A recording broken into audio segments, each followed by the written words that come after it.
Ok, pues bueno, déjenme comentarles que la óptica ha estado estigmatizada, esa es la realidad. Muchos piensan que es una asignatura o materia complicada, pero vamos a tratar de que no sea así en este módulo de LensBest Academy.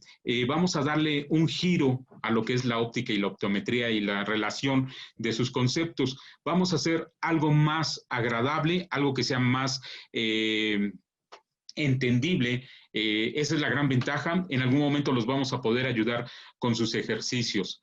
La ventaja de apasionarnos por la óptica es entender todos estos fenómenos que estamos, por ejemplo, ahorita viendo en pantalla. ¿Alguien ha hecho este experimento en casa? Los invito a que intenten hacer este experimento. Es bastante sencillo. Pueden colocar una hoja de papel con dos flechas colocadas a la dirección que ustedes gusten, a la derecha, a la izquierda. Posteriormente, pongan un vaso de agua vacío y acto siguiente lo llenan y hacen ese movimiento de entrar y salir, y quiero que me platiquen en algún otro momento que lo puedan hacer en sus casas, en sus consultorios, este efecto, y se van a dar cuenta que es divertido. La parte divertida de la óptica es precisamente conocer estos fenómenos que de repente no les damos tanta importancia, pero que pueden jugarnos muy buenas experiencias en algunas reuniones, fiestas, con los hijos, con los chiquitos. Ustedes pueden hacer estos trucos y se van a sorprender. Eso es lo interesante y lo divertido de la óptica. Y más interesante, cuando nosotros le damos ese enfoque a lo que nos apasiona, que es la optometría. ¿Cómo podemos hacer que esa óptica, que ese tema de divergencias, índices de refracción, trayectoria de los rayos notables, se haga divertido, entendible, para que sea una experiencia, insisto, el poder trabajar con la óptica dentro de la perspectiva de la optometría? Y bueno, la primera pregunta para hacer esto más fácil y más entendible es, ¿qué es la óptica? Eh, no obviamente la óptica como negocio, sino la materia, la asignatura. ¿Qué es la óptica? ¿A qué se dedica aquella persona eh, que está estudiando estas materias? Sabemos que se divide en óptica física, óptica geométrica, pero ¿qué estudia la óptica? ¿Con qué es lo que nos vamos a enfrentar en la óptica? Digo, porque divertido sería solamente ver estos fenómenos que da la luz. Y bueno, es algo muy sencillo. Por definición, es la rama de la física que estudia la luz visible, sus propiedades y su comportamiento. Mucho ojo con esto. Esa es la definición más sencilla. Es una rama de la física que estudia la luz visible, sus propiedades y su comportamiento. ¿Dónde es donde entra la optometría? Que asimismo la aplicación de estos conocimientos a la vida del ser humano, como sería la construcción de instrumentos o lentes con las cuales nos podemos ayudar para trabajar. Creo que para todos nosotros es conocido este tema de poder observar a través de unas lentes todo lo que el mundo nos puede ofrecer, cómo cambia la imagen, cómo cambia todo lo que nosotros podemos observar a través de unas simples lentes, ¿ok? Y esta es la parte que a nosotros nos interesa, cómo podemos hacer entender, facilitar a todos ustedes el entendimiento de la óptica, que no lo vean complicado, que sea algo divertido, algo sencillo. Ese es el punto, que la óptica, honestamente, es la base de todo lo que hacemos en optometría. Las vergencias, el punto focal, la reflexión en superficies planas, la reflexión en superficies esféricas, es básicamente nuestro quehacer diario. Por esa razón, tenemos que poner mucha atención en lo que estudia la óptica. ¿Qué estudia la óptica? Insisto, la luz visible, sus propiedades y su comportamiento. Y ahora viene una segunda pregunta. ¿Qué es la luz? Yo sé que la mayoría de ustedes ya lo tiene bien dominado el tema de qué es la luz. La luz no es otra cosa más que, ¿qué será la luz? Porque la luz se entiende de diferentes formas. Veamos algo de lo que nos dice la Real Academia Española sobre la luz. Dice por definición que la luz es un agente físico que hace visible los objetos. Estaríamos de acuerdo. Claridad que irradian los cuerpos en combustión, ignición o incandescencia. También, eso es luz, lo vemos alrededor del filamento de los focos, cuando encendemos un encendedor. Es esa claridad que se ve en los cuerpos que están en combustión, ignición o incandescencia. Pero nosotros lo vemos más en el tema de que es una onda electromagnética dentro del espectro visible. Pero también le damos esta definición: energía radiante capaz de estimular la retina del ojo. Área interior de la sección transversal de un tubo o un conducto. ¿A poco no me van a decir que en alguna ocasión han escuchado en las materias de anatomía la luz de la arteria, la luz de la vena? Bueno, es porque las arterias y las venas son un conducto, son un tubo. Cuando las seccionamos, lo que podemos ver es esa parte. ¿Y a poco nosotros no hemos ocupado la otra definición de luz? En un uso coloquial decimos que es dinero. ¿Cuántos de nosotros no tenemos esa costumbre de decir, no, pues no tengo luz, hoy no hay luz? Quizás a lo mejor ustedes como jóvenes ya no tanto, pero anteriormente muchos de sus papás quizás, desconozco cuántos años tengan por ahí, pero si alguno de ustedes ya está rondando los 20 años, sus papás deben de estar sobre los 40, y era una forma coloquial de decirle al dinero. Entonces nosotros nos vamos a quedar con las dos definiciones, con la 3 y la 4. Onda electromagnética en el espectro visible y energía radiante capaz de estimular la retina del ojo. Eso es para nosotros la luz. Y tenemos que entender que sin luz no vemos nada. Con luz podemos apreciar todo. De ahí la importancia que se le dio a la luz desde años y siglos atrás. Es increíble que para nosotros hoy en día entender la luz ha sido algo tan normal, tan sencillo, que a veces le restamos importancia hasta que en la colonia se va la luz. Y entonces sí nos preocupamos, y más si es de noche, porque no podemos ver, porque tenemos miedo, porque nos causa inseguridad el no poder apreciar la luz. Vean qué tan importante es la luz en nuestra vida. ¿Se habían puesto a pensar esto? La luz, ese espectro de luz visible, esa energía es tan vital para nosotros que que no le damos esa importancia, pero cuando está ausente, entonces sí nos preocupamos porque no pagamos la luz, porque se fue la luz en la colonia. Les aseguro que, por ejemplo, ahora que viene el Día de Muertos y la tradición del Halloween, pues los chiquillos van a querer salir a media luz, en ausencia de luz, disfrazados, y eso va a dar un ambiente diferente. Igual las personas, los románticos, aprecian y valoran la luz, porque todo a media luz es mejor, ¿no? Hasta algunas canciones dicen eso, que todo a media luz es no me acuerdo la letra, creo que debí de haber estudiado la letra de las canciones.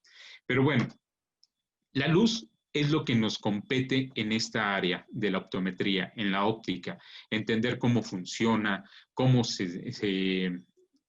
cómo se mueve, cómo se propaga, entender qué podemos hacer con la luz. Y al ser humano le ha llamado la atención el tema de la luz, y es algo que si nos ponemos a investigar, encontramos datos interesantes sobre lo que es la óptica, la investigación sobre la luz. ¿Y sabían este dato? Que el primer vestigio que se tiene de una lente conocida data del antiguo Egipto, en la zona comprendida por Mesopotamia, y se le conoce como la lente Nirmud, que data de hace 700 años antes de Cristo, y es una pieza de cristal de roca que aproximadamente se cree que tiene unos 3,000 años de edad. Fue descubierta por un arqueólogo, John Layard, en 1850 en el Palacio Asirio de Nirmud. Si nos ponemos a pensar un poquito en este tema de la óptica, la historia, la luz y el ser humano, ¿para qué habrán utilizado esta lente en el antiguo Egipto? ¿Alguno tiene alguna idea para qué pudieron haber utilizado esta lente? Les presento a la lente Nirmud. Es esta roca que está tallada, desconocemos cómo la tallaron, Desconocemos mucho acerca de ella. Hay muchas teorías sobre qué fue lo que hacían con esta lente. Ustedes, viendo esa lente, ¿para qué creen que hayan utilizado en el Imperio Mesopotámico esa lente? A ver, ¿quién quiere participar?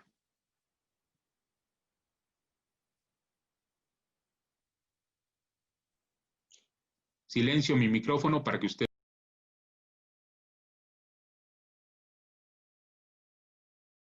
Hola, profesor Joel. Pues yo que sepa, creo que lo usaban como un telescopio, ¿no? No sé si esté bien. Todos estamos bien, aquí nadie se va a equivocar, primer punto. O por lo menos yo así lo veo siempre en mis clases, nadie se equivoca, todos podemos aportar.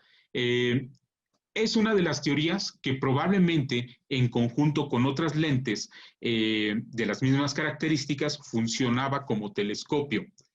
Desafortunadamente, nosotros que dominamos el tema de la óptica, sabemos que para poder apreciar un objeto y más a una distancia como se encuentran las estrellas, debería de estar bien pulimentado, porque de otra forma, pues se vería distorsionado. Pero es una de las teorías más aceptables, que en conjunto con otra lente pudiera haber servido de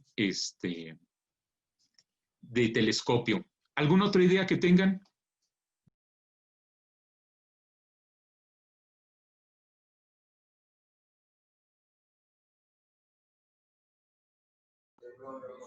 Pues igual se puede utilizar como una lupa, ¿no? Bueno, es mi opinión.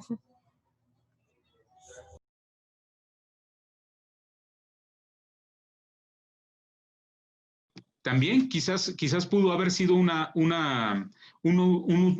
utensilio para poder magnificar qué les gusta en aquel entonces en el Imperio Mesopotámico. Poderse Puede hacer ser algún manicure. insecto.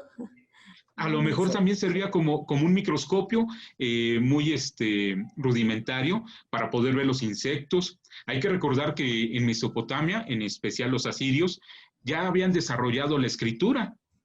De ahí es que mucha gente ha tenido diferentes ideas sobre esta lente, que quizás sí era una lente magnificadora que permitía a los asirios generar algunas piezas talladas. ¿Sabían que el imperio asirio fue uno de los primeros en utilizar lo que es la impresión? Mucho antes de Gutenberg, mucho antes de Da Vinci, ya había culturas que hacían impresión. Precisamente lo que hacían era grabar esos rodillos de piedra y los colocaban en un sustrato y después sobre los papiros. Para que vean, no estaban tan mal. Ya había redes sociales en aquel entonces. Claro, era diferente en los muros, esos eran papiros, pero son ideas de lo que se podría haber hecho hace 3000 años sobre el tema de las lentes. Ahora se imaginan qué otras ideas pudieron haber tenido en aquel entonces los seres humanos. Otra de las culturas en donde se han encontrado vestigios del uso de lentes, pero en este caso tampoco sabemos qué dice, es en un escrito de Confucio, que en China, entre el año 551 y el 479 antes de Cristo, nos habla en uno de los escritos de un zapatero que usaba vidrios en los ojos. Aquí el reto es, ¿para qué usaba esos vidrios en los ojos? Podría haber sido un tema netamente de ornato, algo que se colocaba para hacerse notar, y los más, llamémoslo así, progresistas de las ideas, dicen que ya conocían de alguna u otra forma las propiedades de magnificación de las lentes. ¿Ustedes qué opinan? ¿Que haya sido netamente algo de ornato o que ya se utilizaba a lo mejor para los pacientes que tuvieran algún tipo de hipermetropía o que tuviesen alguna edad avanzada y fueran presbitas? ¿Ustedes qué opinan?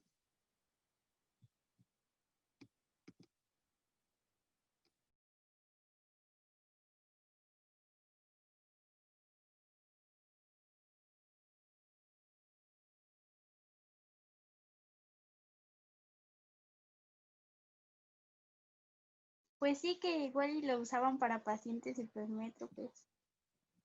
pudiera ser.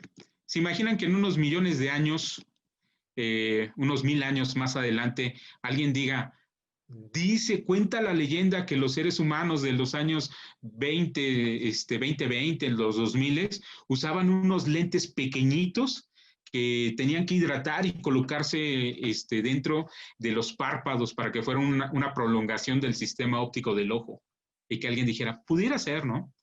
Eso es lo importante de estudiar y de entender la historia, y más en la óptica, entender qué es lo que podemos hacer, qué es lo que podríamos mejorar. Y esto nos ayuda mucho cuando queremos hacer investigación o queremos trabajar más adelante en otras áreas. Y bueno, quizás la primera lente de la cual se tuvo conocimiento fue aquella que construyó Aristófanes en el año 424 a.C., con un globo de vidrio soplado que llenaba de agua. Sin embargo, su propósito no era magnificar o amplificar imágenes, era un cipo. Literalmente, nada más era para concentrar la luz y encender las fogatas. Cosa que yo no estoy muy de acuerdo en ese punto, porque tendríamos que haber estado en el atardecer, aprovechando los últimos rayos de luz para poder prender una fogata en la noche. Porque ¿quién prende una fogata de día? No lo sé. Yo como niño explorador, yo diría que lo usaban más en la tarde.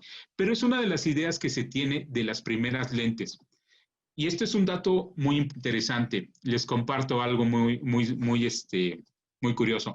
Mi hijo es Boy Scout, y una de las formas de prender una fogata es utilizando el poder de convergencia que pudiéramos utilizar con lo que tenemos a la mano. ¿Alguien se imagina cómo pudiera hacer esto? Si ustedes se van de campamento, no se llevaron el encendedor, se les mojaron los cerillos, ¿cómo podrían prender su fogata? Y ahí es cuando uno sale y dice, soy optometrista, déjamelo todo a mí. ¿Cómo le harían? Con un pedazo de vidrio. Pero ¿qué característica tendría que tener el vidrio? Porque te aseguro que un vidrio plano, lo dudo.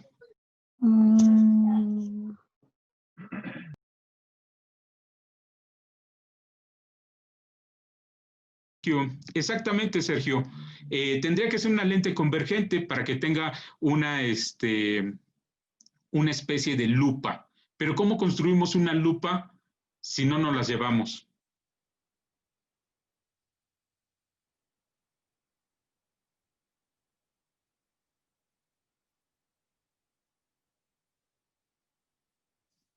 ¿No se les ocurre algún truco?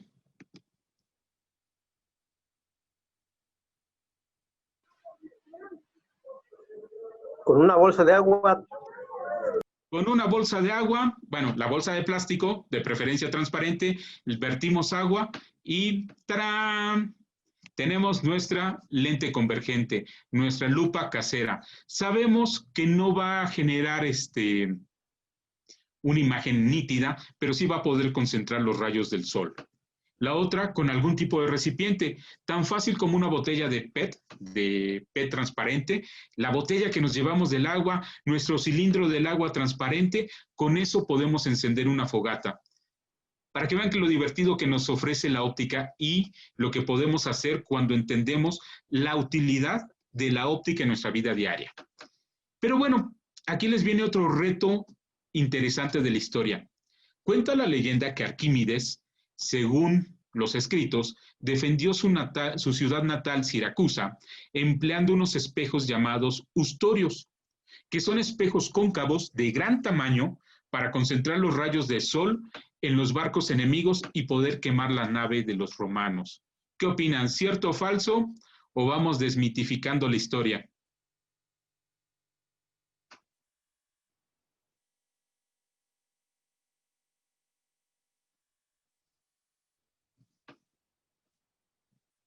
¿Qué opinan de esto?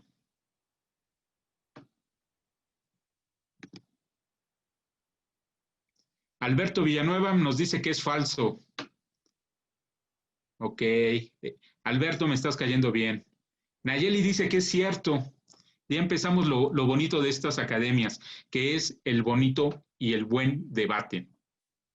Ok, si estuviéramos en alguna actividad presencial, les diría que los que estén con Alberto se pasaran del lado izquierdo y los que estén con Nayeli del lado derecho.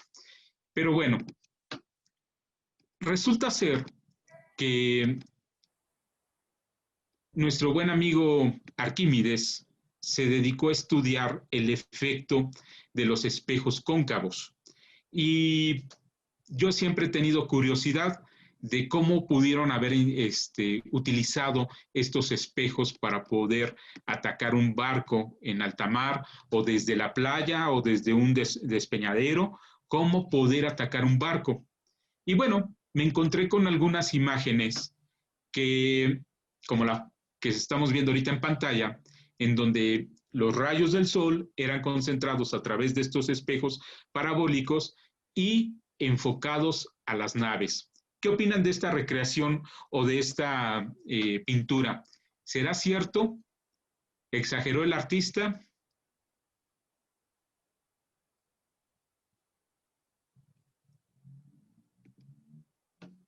Denise, adelante.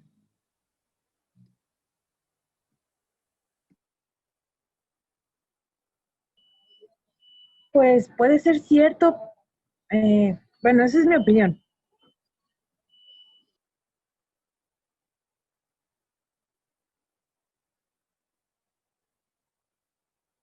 Fidel nos dice que también es cierto. ¿Qué opinan los demás? ¿Esta pintura es cierta o no? Pues yo opino que sí, aunque la pintura se ve un poco exagerada, pero sí puede ser cierto. Eso sí puede pasar. Eso sí puede pasar. Ok, aquí es donde viene la geometría. Ay, perdón, es Fidela. Perdón, Fidela. Mi presbicie son 40 años ya y un poquito más. Y sí traigo mis progresivos. Ok, les explico este tema tan interesante. Eh, Laura también levantó la mano. Cuéntanos, Laura, ¿cuál es tu opinión? Ya comenté, fue que le dije que sí. Ah, ok, perfecto. Vamos a un tema de geometría sencilla. ¿Cómo se llama la línea que une Ay, se les puso bien loca. un extremo de un círculo al otro? Diámetro. Diámetro. El diámetro. Perfecto. ¿Se acuerdan de sus clases de óptica geométrica? Un diámetro, entonces sería una unidad. Vamos a darle un valor muy arbitrario de 4. 4 metros, vamos a exagerar. Este es un círculo de 4 metros de diámetro. ¿Qué es un radio? La mitad del diámetro. La mitad del diámetro. Entonces, si este espejo de metal de diámetro de 4 metros tiene un radio entonces de 2 metros, ¿cierto o falso? Sí. Cierto. Cierto, ¿verdad? Eso lo vimos en nuestras clases de geometría. ¿Y qué será un foco? El cuarto del radio, no sé. El cuarto del radio. ¿Ven qué Sí. divertida la óptica geométrica? Entonces, quiere decir que con un espejo de un diámetro de 4 metros, apenas si estamos enfocando en 1 metro. Entonces, ¿cómo lo hicieron? Sería bastante arriesgado cargar un espejo hasta de 1 metro de diámetro de metal para que te acercaras al barco. Pues yo creo que cuando te acercas, la sombra del barco ya te bloqueó los rayos del sol y difícilmente pudieras haberlos incendiado. ¿Qué opinan de esta teoría ahora? Pues tuvo que ser más grande, ¿no? Tendría que haber sido gigantesco. Ajá, y dice Sergio Cruz, pues tendría que haber sido gigantesco y lo más increíble, tendríamos que haberlos encontrado a través de los estudios de la arqueología, ¿no? Alguien hubiera dicho, oigan, ¿y esto que mide tantos kilómetros de diámetro, como para qué los usaron? Pero ¿se acuerdan del principio de Fresnel?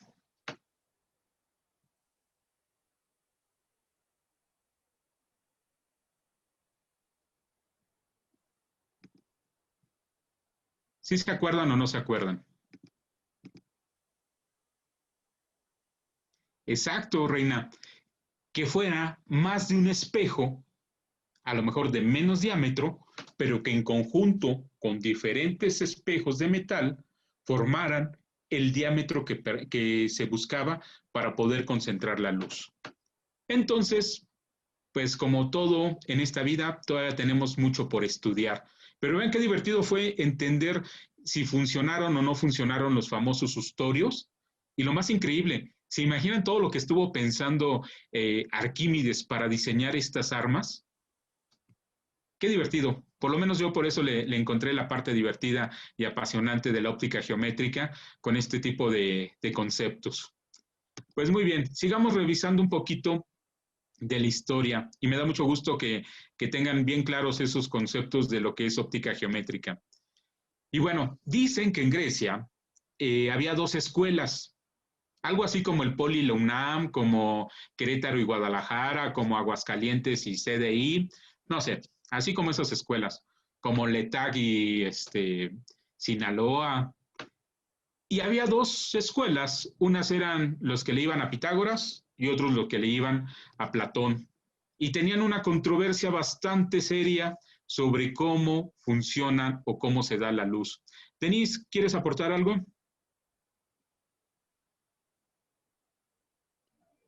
No, ya había hablado, pero no sé cómo bajar la mano. Ah, no te preocupes, ahí donde dice reacciones, le puedes dar otra vez clic y desaparece la manita. Ok. Y bueno, decían, había dos teorías, básicamente. Una, la teoría pitagórica, los matemáticos. La visión es causada por la proyección de las imágenes lanzada desde los objetos hacia los ojos. O sea, hace que el objeto lanzaba la imagen y los ojos la captaban. Y estaban los románticos, los platónicos, que afirmaban que la sensación visual se produce cuando los ojos, los haces oculares, envían desde los ojos esas haces oculares hacia los objetos. Quiere decir que unos decían que la imagen provenía del objeto hacia nuestros ojos y otros decían que nuestros ojos, así como yo me imagino que pensaban, sin conocer obviamente este concepto de los robots de la Guerra de las Galaxias, cuando le ponen así tripio sus luces y que con la luz de los ojos era que se generaban las imágenes. Pues una vez más, las matemáticas tienen la razón, ¿no? Lo que nosotros podemos apreciar se debe en gran medida a la proyección que generan los objetos de sus imágenes. Hay que recordar que la imagen que nosotros percibimos de un objeto es esa proyección de luz. Para que vean qué interesante fue la evolución del concepto de la óptica a través del tiempo. Y podemos seguir viendo algunos autores como Epicuro. Y decía Epicuro que de los ojos brotan partículas de los objetos, perdón, brotan partículas que hieren a los ojos e impresionan a la vista. Supongo que Epicuro se basaba en el hecho de que a lo mejor por las mañanas, cuando el sol empieza a salir, o cuando pasas de un lugar de muy baja iluminación a mayor iluminación, la luz impresiona tanto a la vista que tendríamos que entrecerrar los ojos, cambiar el diámetro pupilar, y quizás es lo que Epicuro notó en aquel entonces.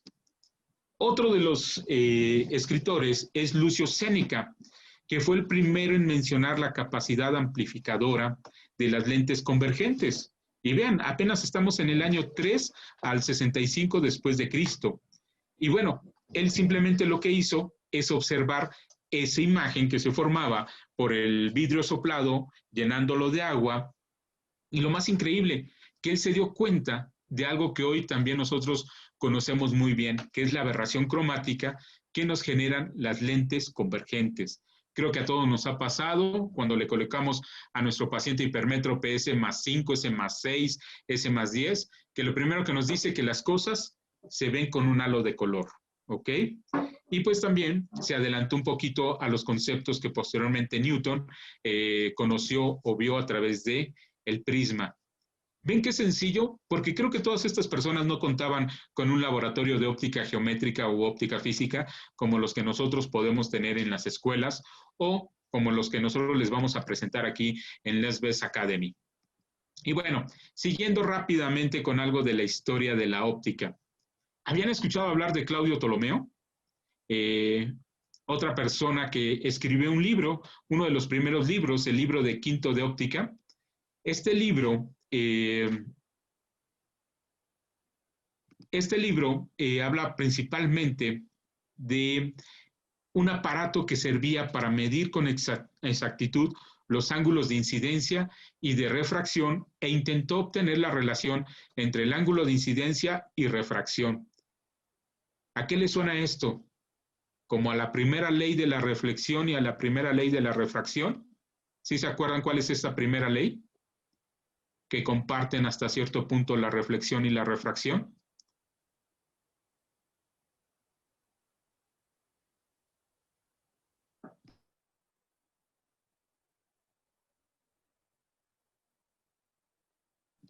Vamos, yo sé que sí se acuerdan.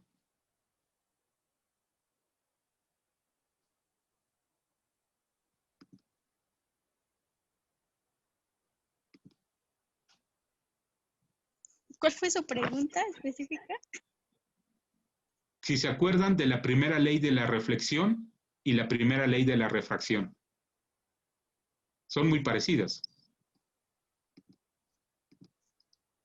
Sí, o sea, que se desvían por un ángulo de incidencia, ¿no? No.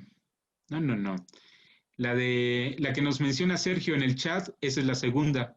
La primera ley la debemos de entender muy simplemente.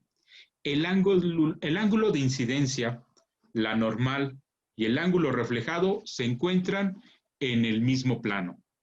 En el caso de la refracción, el ángulo de incidencia, la normal y el rayo refractado se encuentran también en el mismo plano. ¿Ok? Vean en esta representación de Claudio Ptolomeo el instrumento que él porta en la mano. Literalmente es una cruz con la cual él medía el ángulo de incidencia y el ángulo de reflexión. Déjenme utilizo el puntero. Es el ángulo de incidencia que es igual al ángulo de reflexión. Pero él lo medía con esto y se dio cuenta de esta primera ley. El ángulo de incidencia, la normal y el ángulo de reflexión se encuentran en el mismo plano. En el caso de la refracción tenemos lo mismo. El ángulo de incidencia, la normal y el ángulo refractado se encuentran en el mismo plano. Recordando que la normal es esa línea imaginaria por la cual nos guiamos para poder medir los ángulos de incidencia, de refracción y de reflexión. Y bueno, resulta ser que ya más avanzaditos en la historia, llegamos a la Edad Media.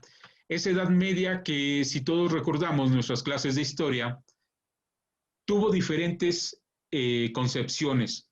En Europa la Edad Media fue la Edad Oscura.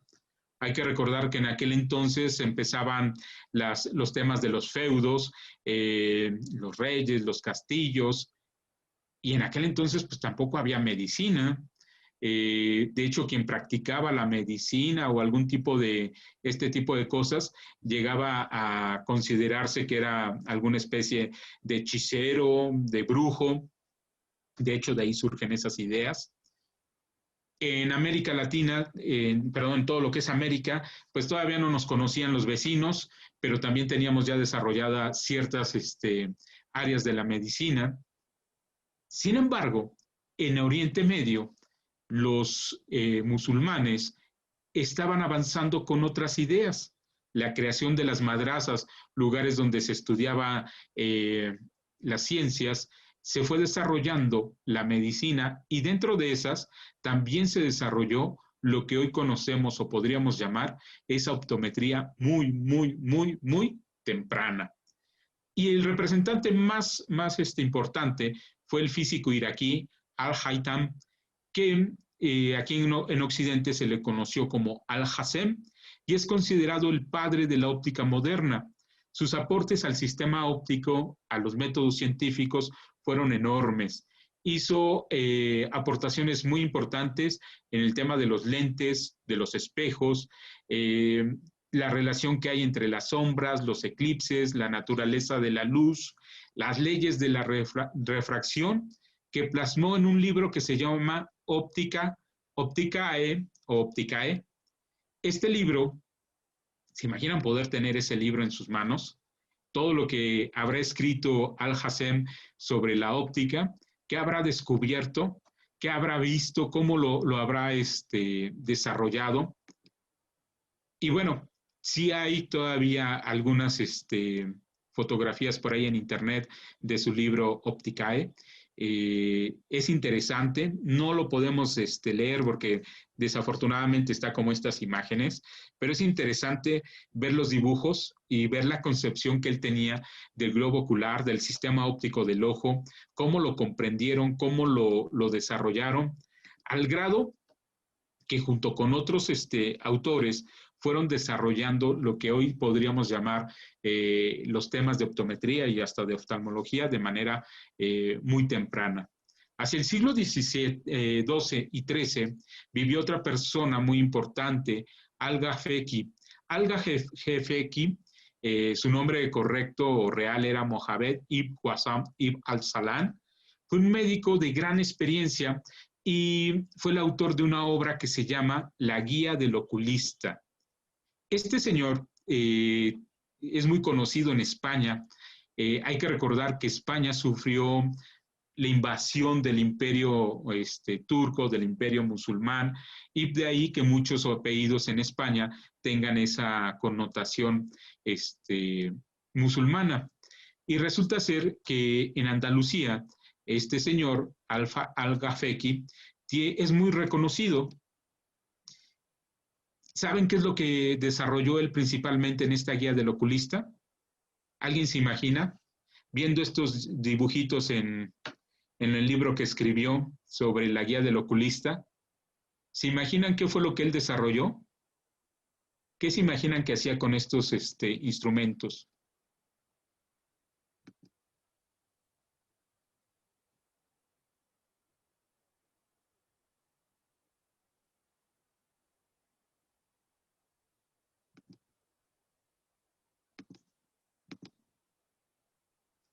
Sí, de entrada lo primero que describió Reina fue toda la anatomía del globo ocular. Pero ¿se imaginan qué hacía con esos instrumentos, con esas varitas?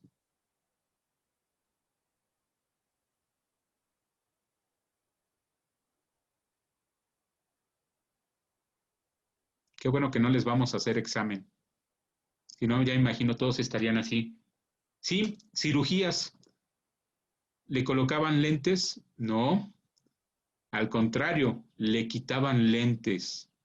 Esas varitas que ustedes ven es el principio de la cirugía de catarata. ¿Cómo lo hacían? Bastante interesante. Ahorita vamos a ver una fotografía. Déjenme que responda a mi computadora. Vean este dibujo. Es en una operación o una cirugía de catarata en el siglo XV. ¿Se imaginan el estudio que tenían tan preciso del sistema óptico del ojo? ¿Sabían que una persona que tenía catarata no era un tema en córnea, no era un tema en retina, era en específico del cristalino? ¿Y qué dijeron? Si está opaco, pues se lo quitamos. Pero obviamente se imaginan lo que es intervenir quirúrgicamente a un paciente. Digo, si todos hemos podido apreciar alguna ocasión algún video de una cirugía de catarata, ya sea por FACO o ESC, sabemos que es muy traumática. Pues estos señores dijeron, muy fácil, subluxamos el cristalino, mejor dicho, lo luxamos. Y lo que hacían con esta varita era golpear tan fuerte y preciso el cristalino para quitarlo del sistema óptico del ojo. Y ¡tarán! El paciente volvería a ver. ¿Se imaginan? Muy padre para aquellos que eran miopes, recuperaban cierta porción de visión, pero para los que eran hipermétropes, ¡sape! Otra vez era volver a ver igual de borroso.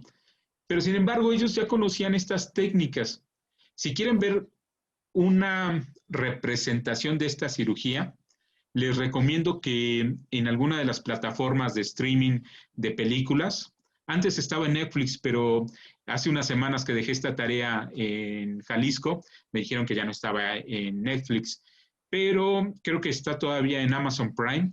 La película se llama El Médico, de Philip Nolan, me parece que es el director de esta película.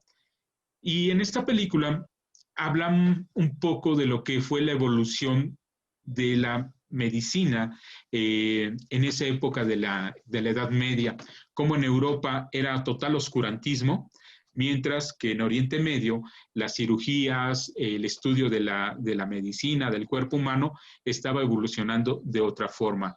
Les recomiendo que la vean. Al final les voy a dar algunos datos para que me puedan contactar, los voy a colocar en el chat, por si quieren conocer más acerca de esta película o si quieren comprar el libro. Es un libro bastante entretenido, mucho más que la película, y se puede ir aprendiendo mucho acerca de lo que es el método clínico en ese libro. Y es un libro que es realmente una novela. Y bueno, ¿quién de ustedes vio la serie de Vikingos? Esa serie donde se hizo famoso Ragnar.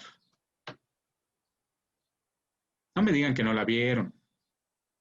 Ustedes son de la generación de Netflix y de Amazon. ¿Quién vio esa serie, Vikingos?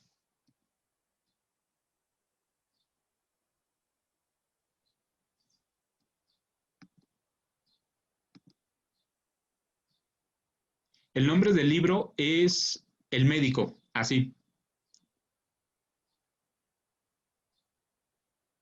Ok, Fidela. Recordarás que en esta serie de Vikingos hay un fraile artesán, el cual después de una batalla es atrapado por los vikingos, se lo llevan a Normandía, no es cierto, no es Normandía, a Noruega, en toda esa zona de la parte superior de Europa, y él aprende las costumbres, las ideas de los vikingos, y después regresa a Europa, a lo que es la zona de Francia, de España, de Inglaterra, y les cuenta hasta cierto punto lo que ve diferente de los vikingos. Pues resulta ser que después de las cruzadas, muchos frailes se llevaron la información, conocieron lo que en Oriente Medio estaban creando los musulmanes y regresan a Europa para traducir al latín, para traducir a diferentes lenguas todo lo que habían aprendido de Oriente Medio. En específico, vamos a hablar dentro de la óptica de un fraile llamado Roger Bacon. ¿Alguien sabe cuál fue la aportación que hizo Roger Bacon a la óptica?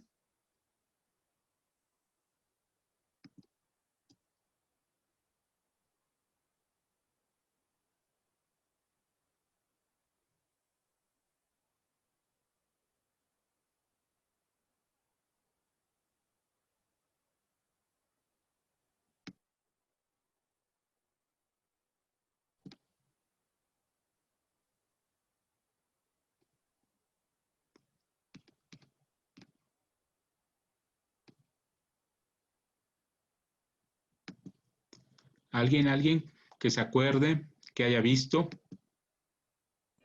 Perdón, ¿cuál es la pregunta? ¿Qué aportación hizo a la óptica Roger Bacon?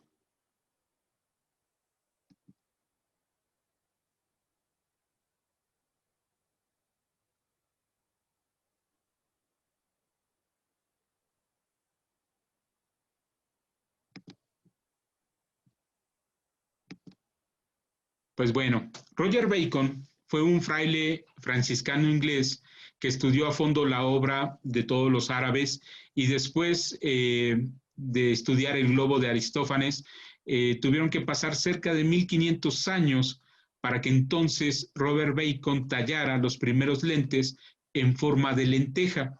Vean qué interesante, los primeros lentes tenían forma de lenteja, de ahí se deriva su nombre, lentes. Las lentes provienen de que los primeros parecían lentejas grandotas. Y bueno, en uno de sus libros que publicó, que se llamó Opus Majus, Bacon describe claramente las propiedades de una lente para amplificar la letra escrita. Hay que recordar que los franciscanos se dedicaban a escribir, a transcribir, mejor dicho, todo lo que eran las Biblias, todo lo que la iglesia aportaba. Por lo tanto, ¿quiénes eran los primeros en necesitar anteojos? Pues los frailes. Entonces, Bacon es lo que hizo estudiar todo lo que se había desarrollado en Oriente Medio, lo traduce para que los europeos lo puedan entender y hablan claramente de lo que es los lentes positivas, las lentes convergentes, en este libro llamado Opus Majus. ¿Ok? Y créanme, este está disponible en internet, si lo quieren conseguir, sí está un poquito caro, pero sí está disponible en alguna de las plataformas y es interesante conocer lo que viene en la obra de Roger Bacon, considerado el padre de la óptica moderna. Y a ver, cuéntenme, juguemos un poquito más. ¿Quién es este señor?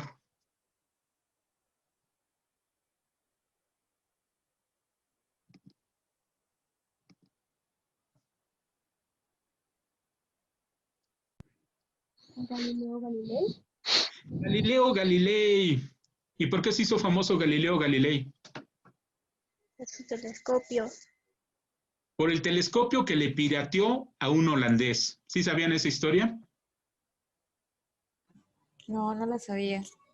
¿No la sabían? Uno de los Por ahí grandes abajo. plagios, uno de los grandes plagios de la historia. Galileo Galilei no inventó el telescopio. Chin, si les rompí ¿En serio? sí, si les rompí la idea de que Galileo había inventado el telescopio, déjenme decirle que no, que como lo hemos visto en la historia, a veces el que tiene más popularidad es el que gana. Galileo pues sí lo hizo popular, eso sí le podemos echar la culpa a él, pero Galileo se enteró que en Holanda, Lippershey, fabricante de anteojos holandés, construyó un telescopio en el año de 1608. Y para mayo de 1609, ¿qué creen? ¡Tarán! Construyó rápidamente su primer telescopio, que consistía en dos lentes muy simples, conectados en los extremos de un tubo de plomo y que solamente tenían una magnificación de 3x. Así que, chicos, lamento haber sido yo quien les rompió la imagen de nuestro buen amigo Galileo Galilei. Pero bueno, eso es lo divertido de la historia, para que vean qué interesante y qué cosas tan fascinantes nos ofrece tan solo este primer capítulo de lo que vamos a ver en Lens Academy sobre la óptica y la optometría. Ustedes dirán, y bueno, ¿esto para qué nos va a servir? Por lo menos cuando salgan alguna cita, algo curioso van a poder platicarle a la persona con la que salgan. Si están aburridos en una fiesta familiar, pueden ponerse a platicar de estos datos curiosos. Y pues bueno, quizás... No me van a entender. Pero sería bueno para empezar a fomentar la cultura de la salud visual, para que entiendan que lo que nosotros estudiamos no es solamente lente 1 o lente 2. Eso es, como yo le digo a muchos de mis alumnos, el adorno que nosotros nos ponemos. Atrás de ese lente 1 o lente 2 hay muchas cosas más. ¿A que no saben quién es este señor? Yo lo bauticé como el dolor de cabeza de los optometristas. Pero realmente le debemos mucho a este señor. ¿Saben quién es?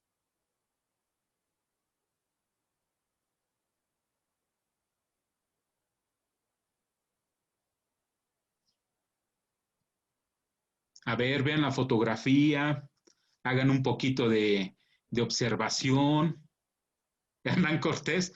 No, Aleida, no es Hernán Cortés. ¿Copérnico? No, tampoco. Es un dolor de cabeza para todos los estudiantes de optometría.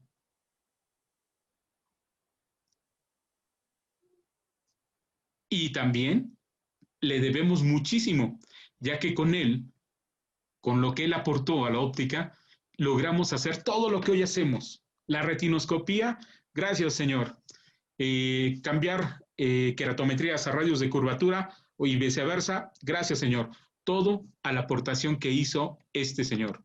Les presento en pintura a Wilhelm Snellium, mejor conocido como Snell, matemático y astrónomo holandés, profesor de la Universidad de Leiden, que se dedicó al estudio de la óptica geométrica y formuló la ley de la refracción, también conocida como la ley de Snell, que posteriormente Descartes empezó a trabajar.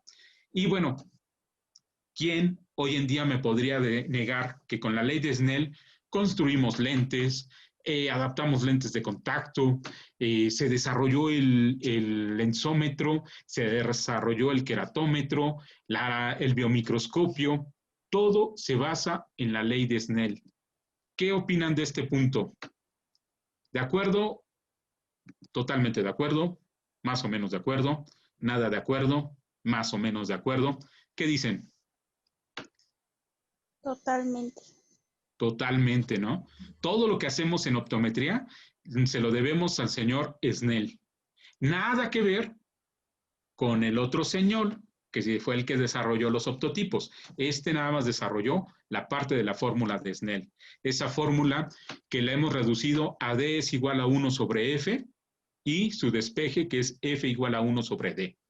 ¿Cuántos dolores de cabeza en esas primeras clases de óptica geométrica nos causó este señor? Al principio parecía ser un universo completamente diferente, ¿no?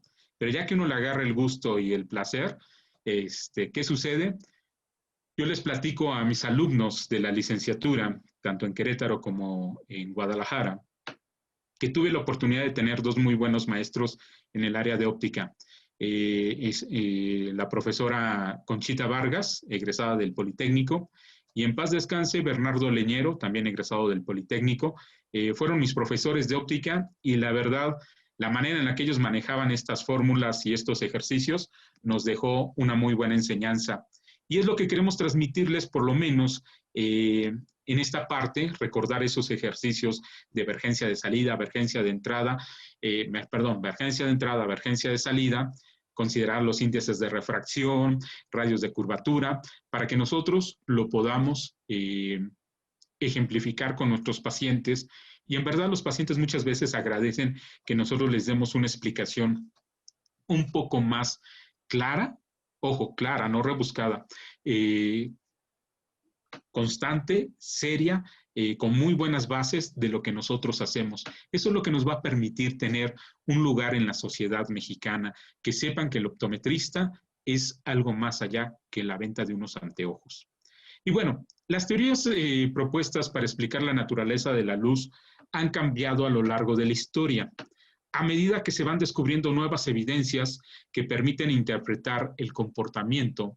Las teorías más reconocidas de la propagación de la luz, ustedes ya las conocen: la teoría corpuscular, la ondulatoria, la electromagnética y la cuántica. En los siguientes módulos que vamos a seguir viendo de óptica geométrica, voy a permitirme hacer algunos ejercicios con algunos equipos bien sencillitos, una pecera, una pequeña lámpara, algunos objetos, para poder darles a demostrar mucho de lo que vamos a ver en este primer módulo o en este primer capítulo de teoría. Hay que llevarlo a la práctica. Y cuando ustedes tengan una pequeña pecera en sus consultorios, a lo mejor los maestros de anatomía nos decían, hay que tener un cráneo ahí bien limpiecito para enseñarle los huesos de la órbita a nuestros pacientes, decirle que el globo ocular está bien protegido, que tiene 6 músculos que dan los movimientos de los ojos, quizás un modelo en donde se ven las partes del globo ocular. ¿Por qué no? Ya que todo lo que hacemos en optometría se basa en la óptica, ¿por qué no tener un pequeño modelo tridimensional? Más adelante les voy a decir cómo construir un modelo anatómico para que ustedes en su consultorio lo tengan con unas cuantas, de hecho se utilizan 2 lentes nada más, puedan simular un ojo y le puedan decir a su paciente, así ve un miope, así ve un hipermétrope, así ve un astigmata. Para eso es todo este tema inicial y espero que poco a poco les vaya agradando, que le vayan tomando el gusto a la óptica geométrica y a la óptica física. Sí vamos a ver fórmulas, déjenme decirles que sí vamos a tener un breve repaso de las fórmulas, pero todo es con la intención de que le tomen más cariño a nuestra profesión. E insisto, un pueblo educado es un pueblo que siempre va a tender a la mejora y al progreso. ¿Qué es lo que tenemos que hacer desde la trinchera de la optometría? Hay que recordar que nuestra primera labor es prevenir, y la prevención surge con la educación, y eso es lo que nosotros tenemos que hacer, educar. Recuerdo también a una compañera de la licenciatura, su apellido ahorita no me acuerdo, no, sí me acordé ya, Sandra Valencia, que ella me decía que estudió optometría precisamente porque le impactó cuando ella era muy pequeña la persona que le hizo sus primeros anteojos. Entonces, eso es lo que tenemos que hacer si queremos que nuestra profesión siga siendo reconocida, que cuando nos sentemos a la mesa, nuestros familiares dejen de vernos como bichos raros que dicen, bueno, ¿y este qué estudió o a qué se va a dedicar? Pues hay que enseñarle con ejemplos muy sencillos lo divertido, lo interesante que le aporta la óptica y la optometría a nuestra sociedad. Y bueno, ya casi para finalizar, vamos a dar un breve repaso de lo que fueron las 4 teorías de la propagación de la luz. La primera, ¿sabían este dato también? Este es un dato curioso. Isaac Newton era mucho más famoso que nuestro amigo Huygens. Y resulta ser que la teoría corpuscular, la teoría de que la luz viaja en forma recta, duró mucho tiempo de vigencia, pero tan solo por la fama de Newton. Y decía Newton que la luz consiste en un flujo de pequeñísimas partículas o corpúsculos sin masa emitido por las fuentes luminosas, que se mueven en línea recta a gran rapidez, capaces de atravesar los cuerpos transparentes, lo que nos permitirá ver a través de ellos. Por otro lado, en los cuerpos opacos, estos corpúsculos rebotan, por lo cual no podemos observar lo que habría detrás de ellos. Esto es lo que dijo Isaac Newton. Tiene toda la razón. Si vemos a través de un cuerpo transparente, un cuerpo óptico, como nosotros le llamamos, podemos ver luz e imagen. Pero a través de un cuerpo translúcido, solamente podemos ver luz más no imagen. Y en un cuerpo opaco, no podemos ver ni luz ni imagen. Cierto, muy cierto, señor Newton, tiene toda la razón. Y bueno, ¿cómo ejemplificó esto Newton? Tan sencillo. Él dijo, si colocamos una lámpara, en aquel entonces no había lámparas, eran una vela, y hacemos que la vela proyecte una sombra, nos daremos cuenta que la trayectoria de la luz es recta, porque si la luz en algún momento se curveara, pues formaría una sombra completamente diferente. Este ejercicio o este experimento lo vamos a recrear en alguno de los módulos que vamos a ver más adelante. Obviamente se les va a mandar en el correo con el cual se registraron el material que ustedes tienen que tener en sus casas, en sus lugares donde estén tomando la transmisión, para hacer este ejercicio. Y en verdad, háganlo, ténganlos en sus consultorios. Y es interesante, créanme que es interesante explicarle a los familiares, a los hijos, a cualquier persona que se nos cruce este tipo de información. Se van interesando en la ciencia y hay que recordar que tenemos que involucrar a más personas en lo que es la ciencia. Y bueno, resulta ser que Huygens y Newton eran contemporáneos. Y Huygens decía, la luz se propaga mediante ondas mecánicas emitidas por un foco luminoso. Para propagarse, se necesitaba de un medio material de gran elasticidad, pero que es impalpable, y que todo lo llena, incluyendo el vacío, puesto que la luz también se propaga en el vacío y en el aire. A este medio lo llamó éter, y Huygens lo propone en 1690. ¿Y qué creen? Pues que ganó más la teoría de Newton, porque era más conocido Newton que Huygens. La energía luminosa no está concentrada en cada partícula, como lo decía Newton. Esta se repite en cada partícula. Por lo tanto, nos genera un frente de onda. ¿Se acuerdan de esos conceptos? El famoso frente de onda, lo que les preguntábamos en los ejercicios. ¿Con qué potencia llega el frente de onda a tal lente, a tal pantalla? Eso vamos a hacer algunos ejercicios más adelante para que tengamos nuestra mente muy fresca, recordando que esta teoría de ondulatoria es el principio de la retinoscopía y lo vamos a ver más adelante cómo lo llevo de la óptica a la optometría, al diagnóstico, el conocer los frentes de onda. ¿Ok? Y bueno, sabemos que el frente de onda es perpendicular a la dirección de propagación. La teoría ondulatoria explica perfectamente los fenómenos luminosos mediante una construcción geométrica, que es la que nosotros manejamos al 100%, y le llamamos el principio de Huygens. Además, esta teoría nos dice que la luz se propaga con mayor velocidad en medios menos densos y cuando el medio es más denso, se propaga más lento, a lo que nosotros le llamamos índice de refracción. Todo esto explicó Huygens. Como vemos, Huygens tenía más razón que Newton. Y como les decía, la teoría de Huygens se olvidó durante un siglo debido a que era más famoso Newton. Así que no nos vamos a sentir mal si de repente una persona luce más, no pasa nada.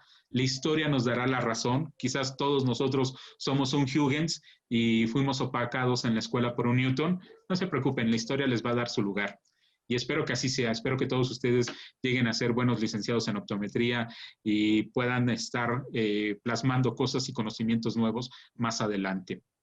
Y bueno, un frente de onda es una superficie que pasa por todos los puntos del medio alcanzados por el movimiento ondulatorio en el mismo instante. Muy importante cuando veamos interferencia y difracción, recordar este punto. Un frente de onda es una superficie que pasa por todos los puntos del medio alcanzados por el movimiento ondulatorio en el mismo instante. La perturbación de todos estos puntos tiene la misma fase. En el siguiente módulo, más bien, en el siguiente capítulo de este módulo, hablaremos de lo que son las ondas y vamos a divertirnos ahí con algunas ondas. Y, ¿por qué no? Les vamos a pedir que ustedes descubran qué tipos de ondas nos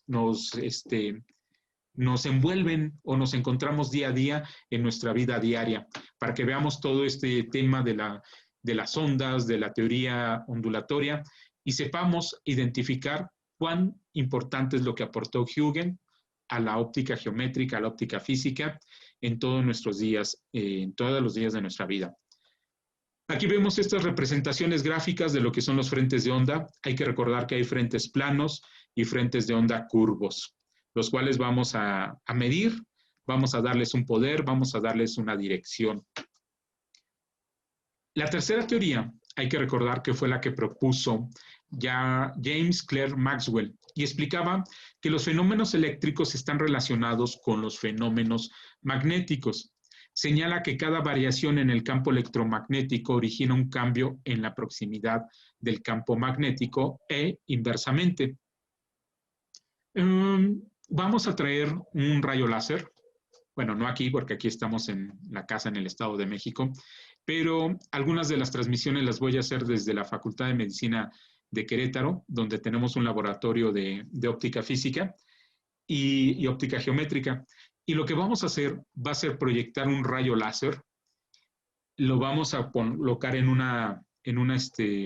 recipiente para que se vea una sustancia, vamos a ver la trayectoria del rayo láser y vamos a acercar a este rayo láser un imán. ¿Ustedes qué creen que le pase al rayo láser cuando yo le acerque a unos cuantos centímetros o milímetros un imán, un magneto? ¿Qué creen que le pase al rayo láser? ¿Desaparecerá? ¿Se moverá? ¿Cambiará de trayectoria? ¿Qué creen que pase? ¿Se desviará la luz? Así es, se desvía la luz porque la luz tiene un componente magnético. Entonces hay que darle su punto de razón a Maxwell sobre que la luz tiene dos componentes, uno eléctrico y uno magnético. Y lo vamos a ver en ejercicios. Aquí es lo importante, que vamos a ver esos ejercicios y que si ustedes los pueden replicar en su casa, excelente. En sus consultorios, excelente.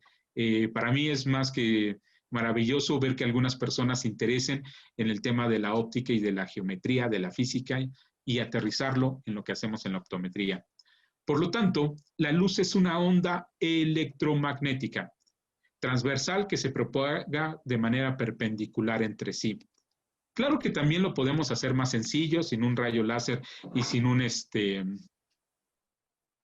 imán o magneto, porque lo vemos todos los días cuando vendemos lentes polarizadas. Y bueno, esta teoría permitió descartar que existiera un medio de propagación insustancial e invisible. Sin embargo, esta teoría deja sin explicación los fenómenos relacionados con el comportamiento de la luz en cuanto a la absorción y la emisión, a lo que le llamamos el efecto fotoeléctrico y la emisión de luz por cuerpos incandescentes. Y bueno, ahí vamos a recordar algunos ejercicios que a lo mejor vieron en la licenciatura, como es la polarización a través de la ley de Malus y la polarización a través de la ley de Brewster. Ejercicios que son bastante sencillos. Si algo me gusta es no meter fórmulas complicadas, me gusta dárselas un poco más, la fórmula resumida, más sencilla, más fácil de aplicar, para que nosotros podamos hacer esos ejercicios de manera constante y de manera real. ¿Ok? Y bueno, aquí vemos este ejemplo de lo que es una luz polarizada a través de una rejilla de Faraday y cómo podemos generar un giro en el ángulo de propagación de la luz. Esto es a lo que le llamamos un polarizador. Esto también lo vamos a ver algunos ejercicios con unas lentes polarizadas, para que también las tengan en su consultorio y le expliquen a su paciente cómo identificar una lente polarizada. Por último, para concluir ya el día de hoy, vamos a revisar esta parte de la teoría cuántica de Planck, que en 1905 este físico de origen alemán, Albert Einstein, explicó el efecto fotoeléctrico por medio de los corpúsculos de luz, a los que llamó fotones. Con esto propuso que la luz se comporta como una onda en determinadas condiciones. ¿Se acuerdan de ese modelo anatómico? El modelo atómico de Bohr, el cual nos dice que el núcleo está conformado por protones y neutrones y que alrededor giran los electrones y que tiene cierto nivel o ciertas órbitas en las cuales solamente puede haber cierto número de electrones, y cuando por alguna razón una carga eléctrica estimula al electrón, este tiene que saltar al siguiente nivel, y cuando salta desprende energía, esa energía que le llamamos energía fotónica. ¿Por qué? Porque desprende fotones y de ahí la luz. Se deben de acordar de este punto, ya que con esto podemos hacer los rayos láser. Hay que recordar que un rayo láser no es otra cosa más que luz estimulada por energía que genera, pues obviamente una luz coherente, ¿ok? Y con el rayo láser, pues podemos explicar mucho de lo que es la trayectoria de la luz, tanto en la forma recta, pero también nos vamos a dar cuenta con algunos experimentos que vamos a hacer con el láser, que esto no es del todo cierto. El rayo láser sí llega a tener una desviación, o mejor dicho, una propagación ondulatoria. Vamos a ver los fenómenos de interferencia y difracción. Espero que me salgan, porque les soy honesto, muy pocas veces me han salido las representaciones de interferencia, pero confío en que nos vaya a salir el día que lo intentemos. ¿Salen? Y pues bueno, chicos, con esto podemos concluir este módulo de óptica y optometría del día de hoy de Lens Academy, y pues invitarlos a que nos sigan, a que estén al pendiente de las demás publicaciones que vamos a tener. Vamos a buscar que sean muy entretenidas, que no se aburran, y más a mí que me tocó estos temas de la óptica geométrica y de la óptica física. Se van a divertir con los ejercicios que vamos a colocar, que les vamos a hacer que recuerden. Lo que quiero es que se lleven más información para que ustedes puedan trabajar y puedan usar más y más y más mejores consultas. Insisto, cuando lo aterricemos en el tema de de la optometría, que tengan los principios claros de por qué hacemos una retinoscopía, por qué funciona un retinoscopio, cómo funciona un oftalmoscopio, un lensómetro, y de esa manera la próxima vez que se les desajuste su lensómetro, ustedes solitos puedan estarlos ajustando y no tengan que andar pagando 1,500 pesos, 2,000 pesos a una persona que desarma y arma el lensómetro, y es lo único que hizo. Lo armó y lo desarmó otra vez, pero lo armó bien. Entonces, que ustedes lo puedan hacer y que se vayan dando cuenta de estos pequeños ejercicios. Me gusta a mí compartirles ejercicios que sean entendibles, que lo veamos a través de algunos videos. Algunos los vamos a recrear aquí y esperemos que en la medida de que esto vaya avanzando, podamos tener algún laboratorio ahí en LensBes para que ustedes asistan y puedan experimentar con nosotros. Porque, insisto, no hay otra forma de acercar a la gente a la ciencia que metiéndonos a experimentar, ponernos como aquel famoso científico que Canal 11 transmitió por muchos años, el mundo de Big Man. Hay que meternos más o menos a hacer esos Big Man, pero de la óptica y de la optometría, a experimentar. Solamente de esta forma ustedes van a poder experimentar más y se van a apasionar de la óptica y dejaremos de ver a la óptica como esa materia difícil. Hay que hacerla lo más fácil, lo más entendible, porque necesitamos más compañeros. A mí me da gusto saber que hoy hay más escuelas de optometría en México. Me da mucho gusto saber que tenemos nuevos colegas y que cada año egresan generaciones más y más preparadas. Eso me da muchísimo gusto. Pero pues hay que seguir con este trabajo y este trabajo no se puede hacer de otra forma más que mejorando la cultura de la salud visual y enseñarles que la optometría no solamente es poner lentes. Atrás de esos lentes hay mucha ciencia, hay mucha historia.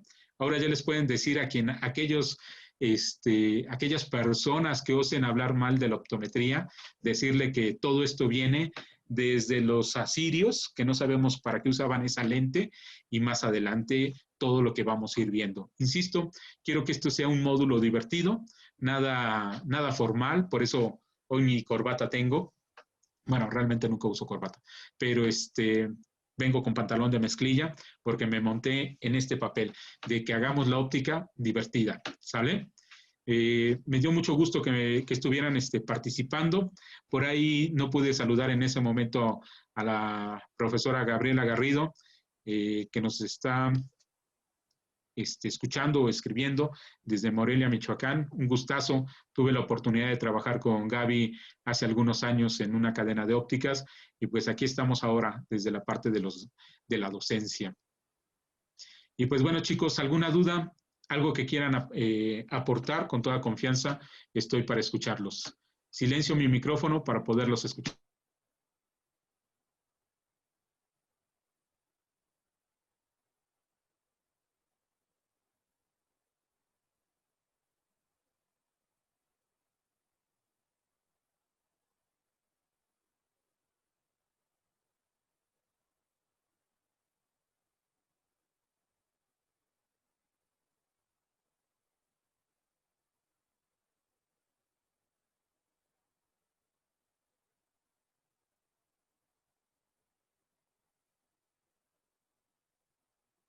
Sí, si no se han inscrito todavía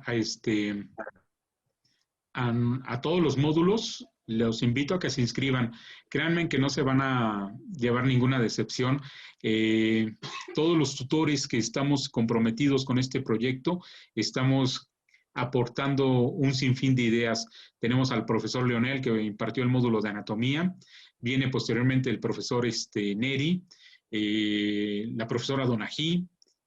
Y pues créanme, lo que buscamos es que ustedes sigan fortaleciendo sus conocimientos. A mí me ha funcionado mucho y espero que ustedes también.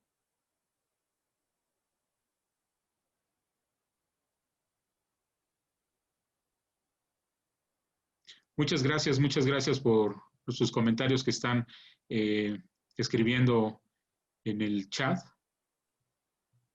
Un saludo hasta Oaxaca. En breve andaré por allá visitando algunos laboratorios como parte de LensBes y será un gustazo poderlos saludar. Y recuerden, parte del trabajo que estamos haciendo con LensBes Cualquier duda que nosotros podamos aclararles, estamos para servirles. Cárdenas, Tabasco, bastante interesante andar por allá por Tabasco con este calorón. Nicaragua, muchos pues, saludos a Nicaragua. Qué bueno que nos pudieron contactar desde allá.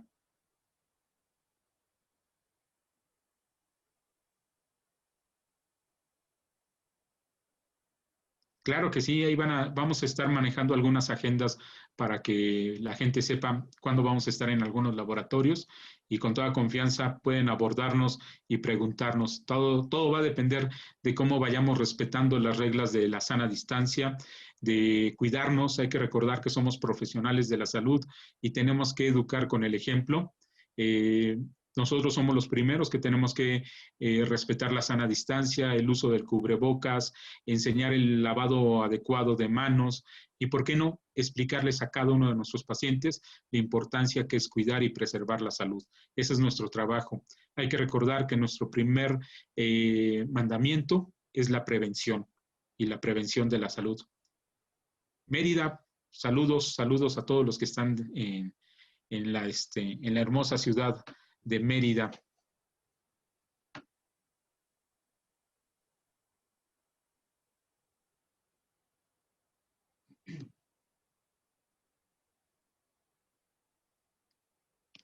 Pues bueno, chicos, chicas, si no hay nada más que preguntar, aportar, espero verlos en breve en el siguiente módulo de óptica y optometría. Vamos a hacer algunos experimentos en el siguiente módulo. Inviten a sus demás compañeros, colegas. La intención es reforzar nuestros conocimientos, ir aprendiendo, porque nosotros aprendemos todos los días, tanto de ustedes. Esto debe ser una gran comunidad.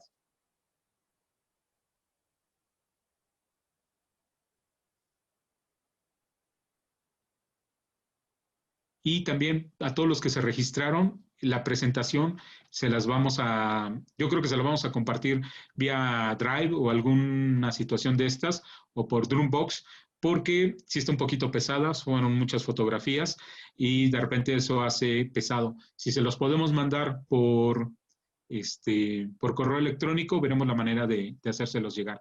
Pero si no, lo colocamos en un Drive, ¿sale? Para que ustedes tengan acceso a esta información,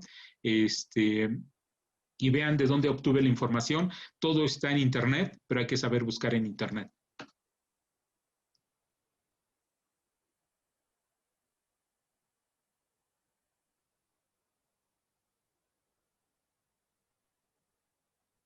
Pues excelente tarde y nos estamos viendo en la siguiente sesión del LensBest Academy.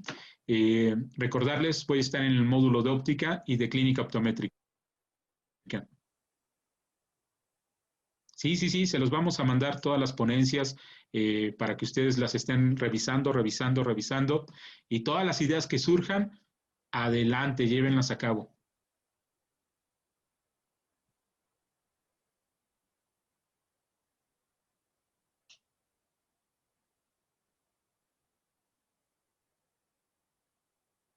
Un abrazo y saludos a la distancia. Gracias, profesor.